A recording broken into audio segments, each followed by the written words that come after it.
పదండి. Done. Okay. Done. ఓకేనా? Happy Sri Rama Navami అమ్మ. హ్యాపీ శ్రీరామనవమి. పదండి. ఓకే. నెక్స్ట్. ఇప్పుడు ఎమర్సన్ అని ఒక అతను ఉన్నాడు. ఓకే. ఎమర్సన్ అని ఒక అతను ఉన్నాడు.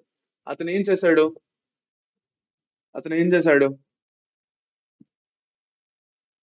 అతను ఏం చేశాడు? ఒక ఎక్స్పెరిమెంట్ చేశాడు. దేని మీద? క్లోరెల్లా మీద ఒక ఎక్స్పెరిమెంట్ చేశాడు. ఓకే. ఆ క్లోరెల్లా మీద చేసిన ఎక్స్పెరిమెంట్ ఏంటంటే బేసిక్ గా అతను క్లోరెల్లా ఏదైతే సింగిల్ సెల్ ఆల్గే తెలుసు కదా, సింగిల్ సెల్ ప్రోటీన్ అది.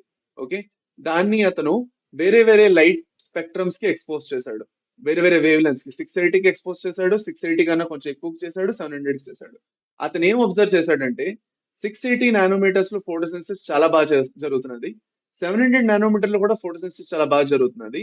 కాకపోతే 680 కన్నా ఎక్కువ ఇంకా 700 కన్నా తక్కువ ఉంది అనుకోండి. 680 కన్నా పెంచగానే వెంటనే ఏమవుతున్నది? రేట్ ఆఫ్ ఫోటోసిన్సిస్ సడన్ గా పడిపోతుంది. దాన్ని అతను ఏమన్నాడు? రెడ్ డ్రాప్ ఎఫెక్ట్ అన్నాడు. ఏమన్నాడు? Red drop effect. So what is red drop effect? Red drop effect is when the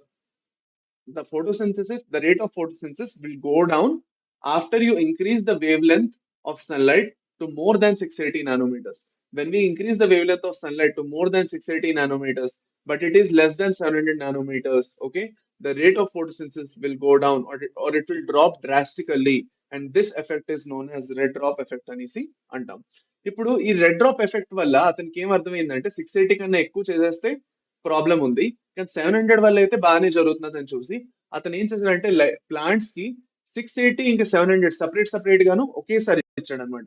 ఓ పక్క నుంచి 680 ఇచ్చాడు, ఇంకో పక్క నుంచి 700 నానోమీటర్ లైట్, రెండు లైట్స్ కి ఎక్స్పోజ్ చేశాడు క్లోరెల్లాని. సో ఎప్పుడైతే అలా చేశాడో అతను ఏం చూసాడంటే రేట్ ఆఫ్ ఫోటోసిన్సిస్ లో 25%, అంటే 25%, 25% ఇంక్రీజ్ అయింది అనేది అన్న చూశాడు. ఓకేనా? డన్. అర్థమైందా?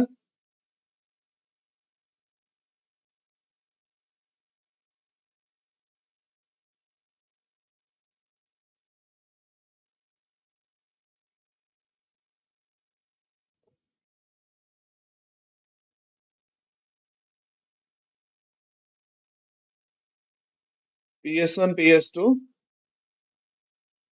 ఓకే. PS1 PS2 ఏవైతే ఉన్నాయో, PS1 PS2 ఏవైతే ఉన్నాయో అది ఎవరు డిస్కవర్ చేశారో మనకు అక్కర్లేదు. మనకి అది అడగలేదు. సో అందుకే వదిలేయండి ఇప్పుడు. ఎందుకంటే అది మనకు అక్కర్లేదు. మీరు నేర్చుకుంటారు. నేర్చుకోవాల్సిన అవసరం లేదు కాబట్టి నేను చెప్పట్లేదు, అంతే, ఇంకేం లేదు. సార్ హ్యూమన్ ఫిజియాలజీలో ఇమ్యూన్ సిస్టమ్ లేదమ్మా. హ్యూమన్ హెల్త్ అండ్ డిసీజ్ లో ఇమ్యూన్ సిస్టమ్ ఉంది.